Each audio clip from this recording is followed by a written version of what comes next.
El invierno de 1715 castigaba sin piedad las tierras áridas de Thieloy-Saint-Antoine, cuando Marie Guillemant parió a su cuarto hijo sobre un jergón de paja húmeda. La criatura, pequeña y enjuta como una rama seca, recibió el nombre de Robert François Damiens. Nadie presagió entonces que aquel cuerpo frágil, nacido entre los estertores del reinado de Luis XIV, sería desmembrado por 4 caballos en la plaza pública, 42 años después. El hogar de los Damiens apestaba a servidumbre heredada. Pierre, el padre, era un simple lacayo de castillo que había aprendido a curvar la espalda ante cualquier peluca empolvada. De él, Robert François heredó no solo la palidez enfermiza y los hombros estrechos, sino también aquella manera peculiar de mirar siempre hacia el suelo, como si la tierra fuese el único lugar donde sus ojos podían posarse sin ofender a nadie. Los hijos de sirvientes nacen con las rodillas dobladas, murmuraban en el pueblo. Y así fue como el pequeño Robert François creció, aprendiendo a ser invisible, a moverse sin hacer ruido, a existir sin ser notado. La primera vez que recibió un golpe de vara, por derramar unas gotas de caldo en el mantel de la casa donde servía, no lloró. Tenía 7 años y ya sabía que el dolor era el lenguaje natural entre amos y criados. La educación que recibió fue fragmentaria, como migajas caídas de mesas ajenas. Un sacerdote le enseñó a leer con dificultad, más para que pudiera interpretar el catecismo, que para liberarlo a través de las letras. Las palabras en la mente del joven Damiens no eran puentes hacia otros mundos, sino cadenas que ataban su espíritu a un orden inmutable donde Dios, el Rey y los señores formaban una trinidad inaccesible. A los 12 años fue enviado como mozo de cuadra a una hacienda cercana. Dormía entre el heno, comía las sobras y aprendía a fundirse con las sombras cuando los amos pasaban. Su adolescencia transcurrió entre estiércol y blasfemias susurradas. Las muchachas del servicio lo ignoraban, los otros mozos lo toleraban. No destacaba ni por su fuerza ni por su ingenio. Era simplemente uno más entre la masa anónima que sostenía sobre sus hombros el peso del antiguo régimen. Pero en aquella aparente docilidad, algo se pudría lentamente. Las noches de insomnio se hicieron frecuentes. Comenzó a hablar solo. A veces, cuando creía que nadie lo observaba, practicaba una mueca extraña frente al reflejo turbio del agua del abrevadero. Una sonrisa torcida, casi dolorosa, que transformaba su rostro servil en una máscara inquietante. Fue en París donde la grieta se ensanchó. Llegó a la capital en 1740, ya hombre, tras una sucesión de empleos cada vez más breves. Sus amos lo despedían por conducta extraña o actitud impropia. En las cocinas se rumoreaba que tenía el demonio en los ojos. Los confesores le imponían penitencias cada vez más severas por pensamientos que Damiens apenas se atrevía a formular. La capital era entonces un caldero hirviente de miseria y esplendor. Mientras la corte de Luis XV se abandonaba a placeres, cada vez más sofisticados en Versalles, los barrios populares de París se ahogaban en hambre y resentimiento. Damiens vagaba entre 2 mundos. Servía en casas aristocráticas donde escuchaba fragmentos de conversaciones políticas y dormía en buhardillas miserables donde los panfletos jansenistas circulaban de mano en mano. El jansenismo, aquella corriente religiosa perseguida que desafiaba tanto al rey como a Roma, encontró en Damiens un receptor confuso pero receptivo. No comprendía los argumentos teológicos, pero absorbía la idea de que el poder terrenal era corrupto, de que la verdadera fe exigía un gesto de ruptura. Las horas que pasaba en las iglesias se volvieron febriles, sus oraciones más parecidas a conjuros que a plegarías. En 1755, trabajando como criado en el colegio Louis le Grand, comenzó a manifestar comportamientos erráticos. Robaba pequeños objetos sin valor, hablaba de visiones y misiones divinas. Los jesuitas que dirigían la institución lo despidieron tras encontrarlo arrodillado ante un crucifijo, azotándose la espalda desnuda con un cinturón mientras Recitaba pasajes del Apocalipsis. Los siguientes meses fueron un descenso a las tinieblas interiores. Dormía bajo los puentes del Sena, comía lo que encontraba, bebía aguardiente barato que le quemaba las entrañas. Su cuerpo, aquel cuerpo nacido para servir, se preparaba sin saberlo para convertirse en lienzo, donde el poder absoluto escribiría su mensaje más sangriento. Nadie sabe exactamente cuándo la idea comenzó a formarse en su mente. Quizá fue escuchando a un orador callejero que maldecía al rey por los nuevos impuestos. Quizá fue durante una de sus crisis místicas, cuando creía escuchar voces celestiales. O quizá fue simplemente el resultado natural de una vida moldeada por la servidumbre y la humillación. El sirviente que, en un acto final de obediencia, se ofrece como sacrificio para purgar los pecados de un reino enfermo. Lo cierto es que en aquel invierno de 1757, mientras la nieve caía sobre París, Robert François Damiens ya no era el niño de mirada baja nacido en Thieloy.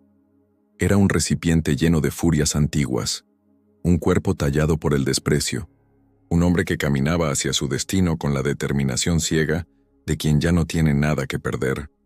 Y así, el círculo comenzaba a cerrarse. El hombre nacido para obedecer se preparaba para cometer el único acto de desobediencia que no podría ser perdonado. La nieve había tejido un manto silencioso sobre los jardines de Versalles aquella tarde, del 5 de enero de 1757. El aire cortaba como cristal roto mientras el sol, pálido y distante, comenzaba su descenso prematuro tras las nubes plomizas. Luis XV, aquel monarca que la historia recordaría más por sus amantes que por sus hazañas, abandonaba el palacio para dirigirse a Trianon. El frío hacía visible el aliento de los cortesanos que lo escoltaban, pequeñas nubes efímeras que se disipaban en el aire helado como las promesas incumplidas de la monarquía. Entre las sombras del crepúsculo invernal, un hombre aguardaba. Robert François Damiens llevaba 3 días merodeando los alrededores del palacio, durmiendo en establos abandonados, alimentándose con mendrugos de pan duro. Su rostro demacrado y su ropa gastada lo hacían parecer un espectro más que un hombre. Bajo su abrigo raído, ocultaba un pequeño cuchillo de cocina. No era un arma de asesino, sino la herramienta de un sirviente. No medía más de 6 centímetros, apenas suficiente para cortar una manzana o pelar una patata. La escena quedó grabada en la memoria de los testigos como un cuadro congelado. El rey descendiendo los escalones, envuelto en su capa forrada de marta sibelina. Los guardias momentáneamente distraídos por el viento que agitaba las antorchas, y aquel hombre delgado y febril, emergiendo de la penumbra como una sombra que cobraba vida. Nadie vio con claridad el momento exacto. Algunos testigos jurarían, después que Damiens había gritado algo, «Acuérdate», antes de acercarse al monarca. Otros, que había mantenido un silencio sepulcral. Lo único cierto es que, en un instante fugaz, el cuchillo rasgó las capas de ropa del rey y apenas arañó su piel. La herida fue tan superficial que Luis XV no la sintió de inmediato. Pensó que alguien lo había empujado con el codo. «Creo que me han golpeado», dijo el rey, palpándose el costado. Fue solo cuando vio la sangre en sus guantes blancos cuando comprendió. «Me han herido. Atrapen a ese hombre y no lo maten». Lo más asombroso no fue el ataque en sí, sino lo que ocurrió después. Damiens no intentó huir. Permaneció, inmóvil, como si esperara que un rayo divino lo fulminara en el acto. Cuando los guardias se abalanzaron sobre él, no opuso resistencia. Sus primeras palabras, según consta en los registros, fueron casi incoherentes. «Que el delfín se cuide, que no salga después del anochecer». Llevado a las dependencias de los guardias, Damiens parecía sumido en un trance. No negaba su acto, pero tampoco lo explicaba con claridad. «No quería matarlo», repetía con voz monótona. «Solo quería advertirle, que Dios le hablara a través de mí, que atendiera el sufrimiento del pueblo». La noticia del atentado se propagó por Versalles como fuego en un pajar seco. Los cortesanos, aquellos mismos que en privado criticaban al rey por su indolencia y libertinaje, se rasgaban ahora las vestiduras en público clamando venganza. Las damas se desmayaban estratégicamente en los salones. Los ministros convocaban reuniones de emergencia. La amante oficial del rey, Madame de Pompadour, pálida como la cera, ordenaba misas y rogativas. En París, la reacción fue más compleja. En los salones ilustrados, donde Voltaire y Diderot habían sembrado las semillas de la crítica al absolutismo, se condenaba el ataque, pero se hablaba en susurros de síntomas de una enfermedad más profunda. En las tabernas de los arrabales, algunos brindaban secretamente por el pobre loco que había osado tocar al intocable. Los jansenistas, aquella secta perseguida a la que Damiens había estado expuesto, guardaban un silencio preñado de ambigüedad. El propio Luis XV, mientras los médicos atendían su herida trivial, parecía más preocupado por el significado del ataque que por sus consecuencias físicas. ¿Qué le he hecho yo a ese hombre?, preguntaba repetidamente. ¿Por qué los franceses ya no aman a su rey? Durante aquella noche, según relatan las crónicas, el monarca experimentó un breve acceso de piedad. Habló de perdón, de reformas, incluso de conmutar cualquier castigo extremo que pudieran imponer los tribunales.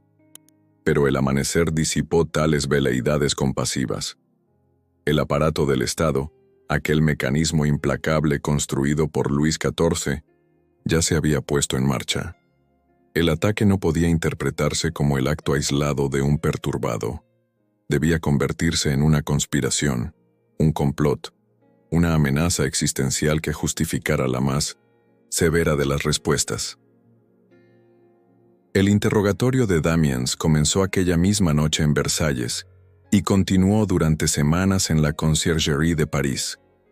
Los métodos empleados hicieron palidecer incluso a los carceleros más curtidos. Le aplicaron botas, cuñas de madera que aplastaban lentamente las piernas. Le quemaron los pies y le introdujeron agujas bajo las uñas. A cada nuevo tormento, los interrogadores buscaban nombres de cómplices, de instigadores, de una red conspirativa que justificara el pánico oficial. Pero Damiens no ofrecía lo que buscaban. Sus confesiones eran incongruentes, mezclaba delirios religiosos con críticas fragmentarias a los ministros. Los habré oído en alguna taberna, decía cuando le preguntaban de dónde sacaba sus ideas. Las voces me lo dijeron, respondía otras veces. Los jueces, frustrados por su incapacidad para construir la conspiración necesaria, redoblaban los tormentos. El cuerpo de Damiens, aquel cuerpo nacido en la servidumbre, educado en la obediencia, se convertía ahora en el campo de batalla donde el Estado libraba una guerra contra sus propios fantasmas. Mientras tanto, en la corte, la herida insignificante del rey adquiría dimensiones míticas. Los poetas cortesanos componían odas al milagro de su supervivencia.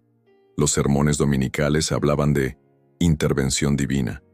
Se acuñaron medallas conmemorativas.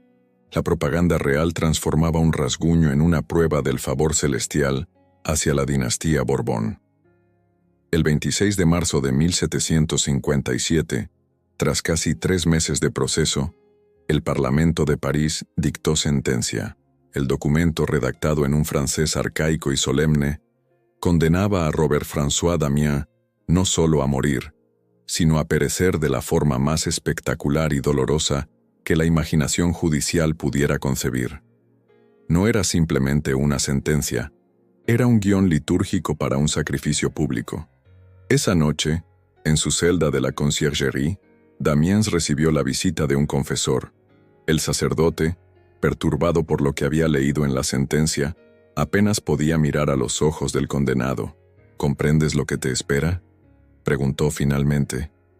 Damiens, con el cuerpo devastado por las torturas pero la mirada extrañamente lúcida, respondió con palabras que el religioso incluiría después en su informe oficial. Lo que me espera a mí mañana, le espera a Francia en los años venideros. Mi cuerpo será despedazado, como el reino se despedazará. La sangre que derramaré no será la última que empape estas piedras.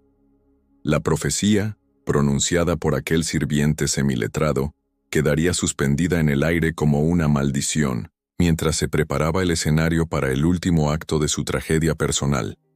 Un cadalso en la plaza de Grève, 4 caballos, tenazas al rojo vivo, plomo derretido y azufre, un espectáculo que París jamás olvidaría, y que marcaría, aunque nadie lo supiera entonces, el principio del fin de una era. Amaneció sobre París el 28 de marzo de 1757, con una claridad implacable, un cielo sin nubes, casi obsceno en su serenidad, presidía lo que habría de convertirse en la ejecución más meticulosamente orquestada del siglo. Desde el alba, una muchedumbre heterogénea comenzó a congregarse en la Place de Grève.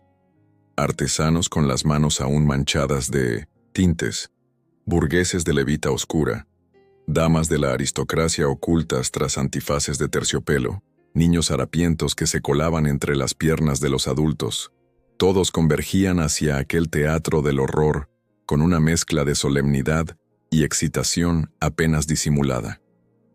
En el centro de la plaza se alzaba el cadalso, una plataforma de madera de roble construida específicamente para la ocasión. No era el habitual patíbulo utilizado para ahorcamientos o decapitaciones rutinarias.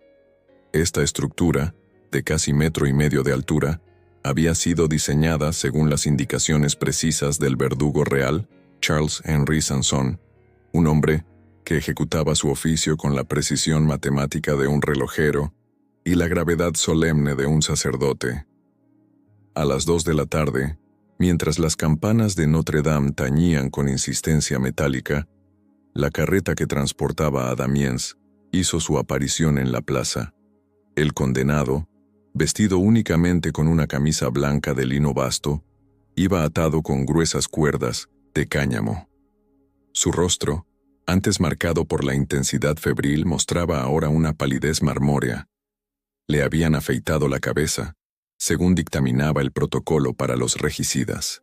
A su lado, un confesor murmuraba oraciones y le mostraba intermitentemente un crucifijo, que Damiens miraba con ojos vidriosos, como si contemplara un objeto cuyo significado ya no comprendía. La ceremonia del suplicio comenzó con la lectura pública de la sentencia, un documento barroco en su formulación jurídica que detallaba, con precisión nauseabunda, cada uno de los tormentos que habría de sufrir el condenado. El escribano recitaba con voz monótona: será llevado y conducido en una carreta, desnudo en camisa, llevando una antorcha de cera ardiente, de 2 libras de peso. La multitud escuchaba en un silencio espeso, apenas roto por algún murmullo o por el graznido de los cuervos que, como conocedores de la inminente carnicería, habían comenzado a sobrevolar la plaza. Damiens fue conducido al cadalso y atado a una estructura en forma de X, conocida como potro. Sus extremidades, extendidas hasta el límite de la articulación, fueron aseguradas con correas de cuero. El verdugo Sanson, enfundado en su característica vestimenta negra, se aproximó al condenado portando unas tenazas de hierro que resplandecían con un brillo rojizo tras haber sido calentadas en un brasero. Lo que siguió fue descrito por testigos presenciales como un bautismo de fuego. Las tenazas al rojo vivo arrancaron sistemáticamente trozos de carne de los brazos, muslos y pecho del condenado. A cada mordisco del metal incandescente, un alarido desgarraba el aire de la plaza. Los espectadores más cercanos podían percibir el olor nauseabundo de la carne quemada mezclado con el aroma dulzón del azufre que los ayudantes del verdugo vertían sobre las heridas abiertas. «¡Piedad! ¡Jesús, María!», gritaba Damiens entre espasmos de dolor. El confesor, pálido como un sudario, acercaba el crucifijo a los labios del supliciado, quien lo besaba con desesperación entre convulsiones. «Perdóname, Señor, perdóname, Rey mío», repetía entre aullidos que, gradualmente, fueron convirtiéndose en gemidos ahogados, como si su garganta ya no pudiera canalizar tanto sufrimiento. Tras la aplicación de las tenazas, vino el vertido de líquidos hirvientes. Plomo, Derretido, aceite, resina y cera fueron derramados metódicamente sobre las heridas abiertas. La piel de Damiens, otrora un simple lienzo de servidumbre, se transformaba ahora en un mapa de agonía, un pergamino donde el Estado inscribía su mensaje de poder absoluto con la tinta indeleble del tormento. Entre la multitud se escuchaban reacciones dispares. Algunos espectadores vomitaban o se desmayaban, incapaces de soportar la visión del suplicio. Otros, embriagados por una mezcla de vino barato y fervor justiciero, jaleaban cada nuevo tormento. Los aristócratas observaban desde ventanas alquiladas a precios exorbitantes, comentando el espectáculo como quien asiste a una representación teatral particularmente intensa. «Admirable resistencia», murmuraban algunos al ver que Damiens seguía consciente tras horas de tortura. «La carne plebeya es más resistente, acostumbrada como está al sufrimiento», teorizaban otros con displicencia pseudocientífica. Pero el momento culminante del suplicio estaba aún por llegar. 4 caballos percherones, elegidos por su fuerza y entrenados específicamente para la ocasión, fueron atados a las extremidades del condenado mediante sogas robustas. A una señal de Sanson, los palafreneros azuzaron a los animales en 4 direcciones distintas. La intención era clara: descuartizar literalmente el cuerpo del regicida, convertirlo en fragmentos dispersos, en una lección anatómica sobre las consecuencias de atentar contra el cuerpo místico del monarca. Sin embargo, ocurrió algo inesperado. Los caballos tiraban con toda su potencia, pero el cuerpo de Damiens resistía. Los tejidos se estiraban hasta límites imposibles, las articulaciones crujían audiblemente, pero los miembros no se separaban. Tras media hora de esfuerzos infructuosos, con los caballos cubiertos de sudor y la multitud en un silencio atónito, Sanson se aproximó al juez que supervisaba la ejecución. «Señoría», dijo el verdugo con voz profesional, «los tendones resisten más de lo previsto. Solicito permiso para seccionarlos parcialmente para facilitar la tarea». El magistrado, tras una breve consulta con sus colegas, asintió gravemente. «Proceda, pero asegúrese de que el condenado permanezca consciente. El dolor es parte esencial de la pena». Sanson, con la precisión quirúrgica que le había valido su reputación, utilizó un bisturí para cortar parcialmente los tendones y ligamentos de los hombros y caderas de Damiens. La sangre manaba abundantemente, formando riachuelos escarlatas que se filtraban entre las tablas del cadalso y goteaban sobre la tierra de la plaza. Algunos espectadores, en un gesto de superstición pagana apenas disimulada bajo el barniz católico, empapaban trapos en aquella sangre maldita, convencidos de sus propiedades mágicas para curar enfermedades o atraer fortuna. Los caballos reanudaron su tarea. Esta vez, tras un esfuerzo renovado, se escuchó un crujido espantoso. El brazo derecho de Damiens se separó de su cuerpo con un ruido húmedo y visceral. La multitud emitió un jadeo colectivo, mezcla de horror y catarsis. Minutos después, otra extremidad cedió, y luego otra. Lo que quedaba de Robert-François Damiens, un torso mutilado, apenas reconocible como humano, fue finalmente arrojado a una pira funeraria. Sus restos ardieron durante horas mientras la muchedumbre se dispersaba lentamente, saciada ya su sed de espectáculo. Las cenizas, siguiendo el dictamen de la sentencia, fueron recogidas y esparcidas a los 4 vientos, para que no quedara rastro físico de aquel que había osado tocar al ungido de Dios. La ejecución de Damiens no había sido simplemente un acto de justicia penal. Había sido una ceremonia religiosa, un auto sacramental donde el poder absoluto reafirmaba su naturaleza divina a través del sufrimiento ritualizado de un cuerpo humano. Cada gota de sangre derramada, cada trozo de carne arrancado, cada grito de agonía era un versículo en el Evangelio del absolutismo, una reafirmación del derecho divino de los reyes a ser intocables. Mientras la noche caía sobre la Place de Grève, los sirvientes del ayuntamiento limpiaban meticulosamente los restos de sangre y cenizas. Las tablas del cadalso, impregnadas de fluidos corporales, serían desmanteladas y quemadas. Mañana, la plaza volvería a su función habitual, de mercado y lugar de paso. Los parisinos comprarían verduras, regatearían precios, cortejarían a sus amantes en el mismo espacio donde horas antes un hombre había sido sistemáticamente destruido.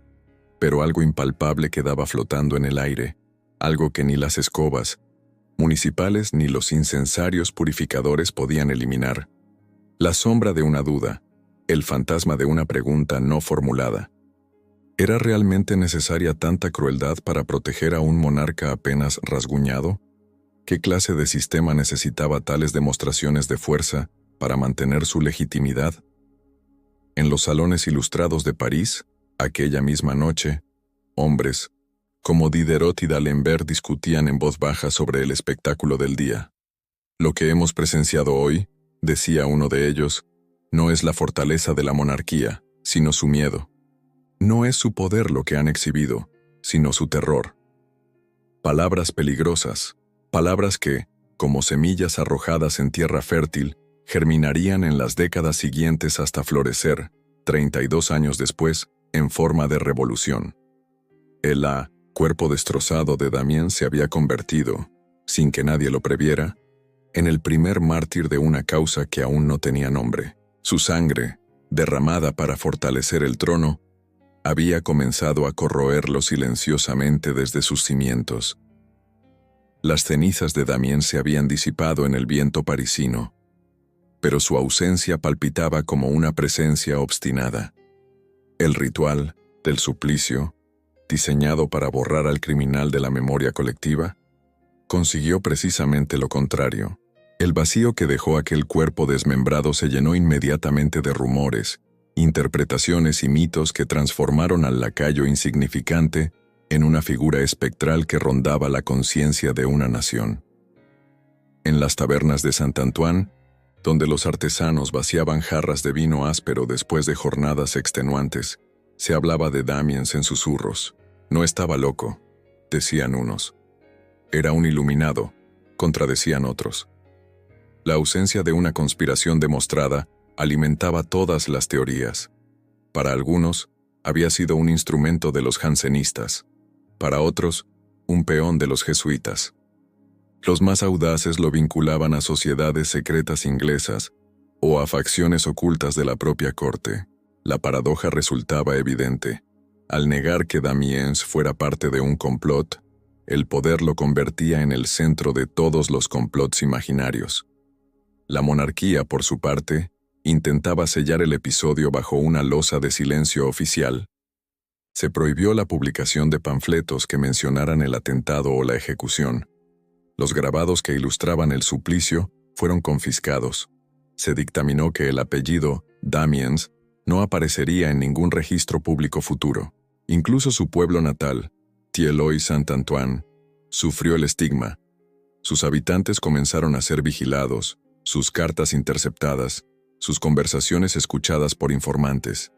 En un decreto apenas publicitado, Luis XV ordenó que los parientes directos del regicida, incluidos sus hermanos inocentes y su hija adolescente, cambiaran sus apellidos y abandonaran Francia para siempre. La tinta de aquella orden real estaba aún fresca cuando la hija de Damiens, Marie Elizabeth, una muchacha de 16 años que trabajaba como lavandera y no había visto a su padre en años, fue escoltada hasta la frontera belga y abandonada, allí con una pequeña suma de dinero y la prohibición perpetua de regresar a su patria. La sangre de Damiens, al parecer, contenía un veneno hereditario que amenazaba la salud del cuerpo político. La damnatio memoriae, aquella práctica romana de borrar todo rastro de un traidor, se aplicaba ahora con fervor burocrático y alcance genealógico. Sin embargo, mientras la maquinaria estatal se esforzaba por crear un vacío, las voces de la Ilustración comenzaban a llenar ese espacio con reflexiones incómodas. El propio Voltaire, que había condenado el atentado, no pudo evitar cuestionar la respuesta. Una sociedad que responde a un rasguño con desmembramiento, escribió en 1903 una carta privada. Revela más sobre sus propias heridas que sobre el crimen que pretende castigar. En los salones donde fermentaba el pensamiento ilustrado, el suplicio de Damiens se convirtió en el paradigma de la barbarie institucionalizada. Cesare Beccaria, el jurista italiano, encontraría, en este caso, la inspiración para su tratado de los delitos y las penas, 1764, donde argumentaba contra la tortura y la pena capital. El cuerpo destrozado del sirviente francés se transformaba así en un argumento filosófico, en una prueba material contra el sistema que lo había destruido. Pero fue en Alemania donde el eco de aquel suplicio resonó con mayor fuerza intelectual. Immanuel Kant, al elaborar su imperativo categórico, citaría indirectamente el caso Damiens al argumentar que ningún ser humano puede ser utilizado como medio, sino que debe ser tratado siempre como un fin en sí mismo. La instrumentalización del cuerpo del condenado, convertido en lienzo donde el Estado dibujaba su mensaje de poder, representaba precisamente lo contrario del ideal ético kantiano. Mientras tanto, en los pasillos de Versalles, Luis XV nunca recuperó completamente la serenidad. Los cortesanos más cercanos notaban cómo, ocasionalmente, el monarca se palpaba instintivamente el costado donde había recibido la herida trivial. Sus noches se poblaron de pesadillas donde caballos negros arrastraban fragmentos de cuerpos. El suplicio que había ordenado para tranquilizar su trono se había convertido en el fantasma que perturbaba su sueño. Los años siguientes vieron cómo la grieta en el edificio del absolutismo se ensanchaba imperceptiblemente. Las críticas al sistema judicial, inicialmente circunscritas a círculos intelectuales, comenzaron a filtrarse hacia estratos más amplios de la sociedad. La imagen del cuerpo descuartizado se convirtió en una metáfora recurrente en panfletos clandestinos que circulaban cada vez con mayor audacia. Como desmembraron a Damiens, así desmembran al pueblo, rezaba uno de ellos, confiscado en 1771 durante una redada policial en un taller de impresión ilegal. La vida continuó en apariencia inmutable. Luis XV murió en 1774, sin haber comprendido jamás el significado profundo de aquella pequeña herida y la descomunal respuesta que había desencadenado. Su nieto, Luis XVI, heredó un trono que ya había sido secretamente minado por el espectáculo del suplicio. La ejecución diseñada para fortalecer la monarquía había plantado, paradójicamente, una de las semillas de su destrucción. En 1789, cuando los revolucionarios tomaron la Bastilla, algunos de los más viejos recordaban aún el suplicio de Damiens. 32 años habían pasado, pero la memoria colectiva conservaba el horror de aquel día como un veneno latente. No es casualidad que uno de los primeros actos de la Asamblea Nacional fuera abolir los suplicios del antiguo régimen e introducir la guillotina como método humanitario de ejecución. La revolución, en su paradójica lógica, rechazaba los métodos del absolutismo mientras reproducía su esencia, el derecho a disponer de los cuerpos disidentes. 2 siglos después, cuando Michel Foucault abriera su obra Vigilar y castigar, con la descripción minuciosa del suplicio de Damiens, no estaría simplemente documentando un episodio histórico.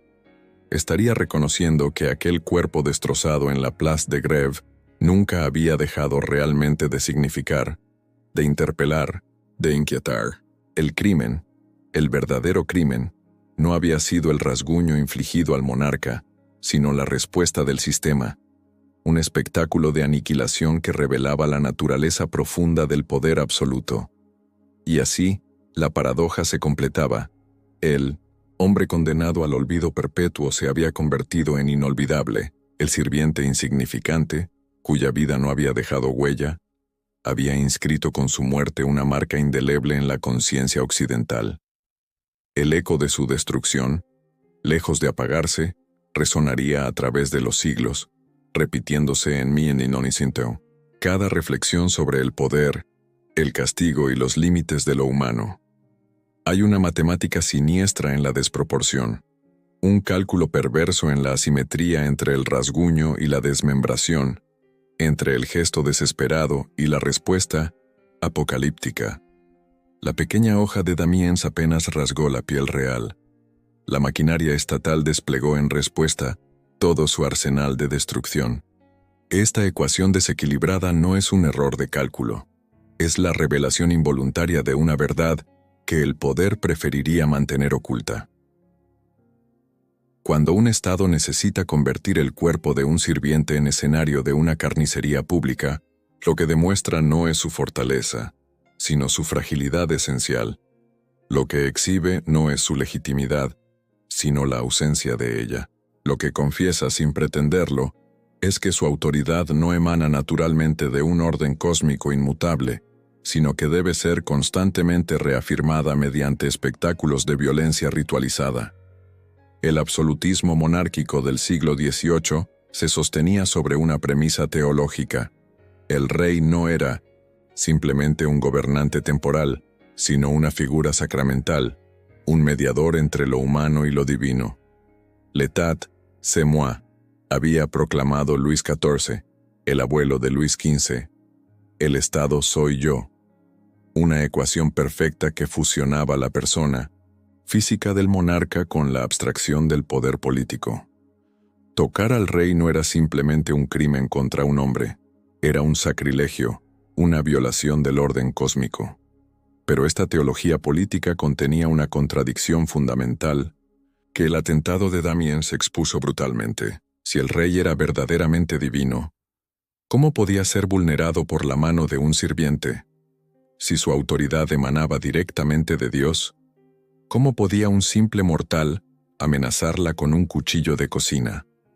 El rasguño insignificante infligido por Damiens había hecho visible la grieta en el edificio teórico del absolutismo, la distancia insalvable entre la retórica de la divinidad real y la vulnerabilidad del cuerpo humano que ocupaba el trono.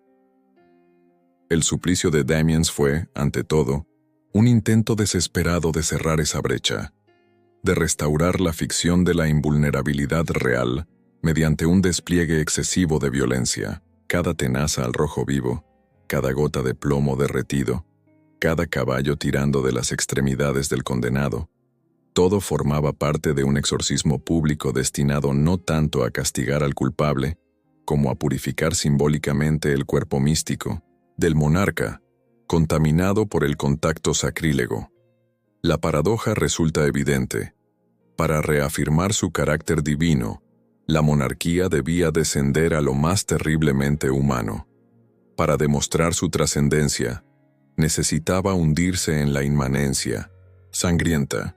Para probar que era Dios, el Estado debía comportarse como el más terrenal de los verdugos. Esta contradicción no pasó desapercibida para los observadores más agudos de la época. En los círculos ilustrados, donde la razón comenzaba a desplazar a la fe como principio organizador del pensamiento, el suplicio de Damiens aparecía como la prueba perfecta de la irracionalidad del sistema. La desproporción entre delito y castigo no era simplemente una cuestión de justicia, sino un síntoma de la crisis profunda de legitimidad que corroía al antiguo régimen. Un poder verdaderamente seguro de sí mismo, escribiría décadas después el filósofo alemán Georg Wilhelm Friedrich Hegel, no necesita demostraciones espectaculares de fuerza, solo la autoridad que duda de su propia legitimidad recurre a la violencia extrema como medio de autoafirmación. Aunque Hegel no mencionaba explícitamente el caso Damiens, su análisis dialéctico del poder captaba precisamente la contradicción fundamental que aquel suplicio había revelado. La monarquía absoluta, al reaccionar con violencia desmesurada, ante un desafío mínimo, manifestaba involuntariamente su propia inseguridad existencial. La ejecución de Damiens no fue, por tanto, un simple acto de venganza judicial, sino un ritual desesperado de autolegitimación. El Estado que se pretendía divino necesitaba la destrucción pública de un cuerpo humano para reafirmar su propia divinidad cuestionada. Era, en esencia, un sacrificio humano tardío en una Europa que se proclamaba ya ilustrada y cristiana. una regresión a prácticas paganas bajo el manto de la justicia moderna. El historiador británico E.P. Thompson acuñaría, 2 siglos después, el concepto de teatro del poder para describir cómo las ejecuciones públicas en la Europa preindustrial funcionaban como escenificaciones donde el Estado dramatizaba su autoridad ante la población. El suplicio de Damiens representó la versión más extrema de este teatro, una producción hiperbólica donde el Estado, inseguro de su propio guión, sobreactuaba su papel hasta la caricatura sangrienta. Lo más revelador del caso Damiens no fue, sin embargo, la brutalidad de la ejecución en sí misma, pues el siglo XVIII estaba tristemente acostumbrado a espectáculos similares, sino el nerviosismo institucional que la rodeó, la obsesiva búsqueda de conspiradores durante el interrogatorio, la paranoia administrativa que rastreaba conexiones imaginarias, la desproporción calculada del castigo. Todo sugería un sistema político que intuía su propia obsolescencia, un orden que percibía, quizá inconscientemente, los primeros síntomas de su enfermedad terminal. La destrucción meticulosa del cuerpo de Damiens pretendía ser una demostración de la omnipotencia estatal, pero reveló precisamente lo contrario. Un poder que ya no podía sostenerse mediante el consenso y debía recurrir al terror como último recurso. El absolutismo monárquico, al convertir a un sirviente insignificante en protagonista involuntario de un espectáculo de aniquilación pública, firmaba sin saberlo su propia sentencia histórica.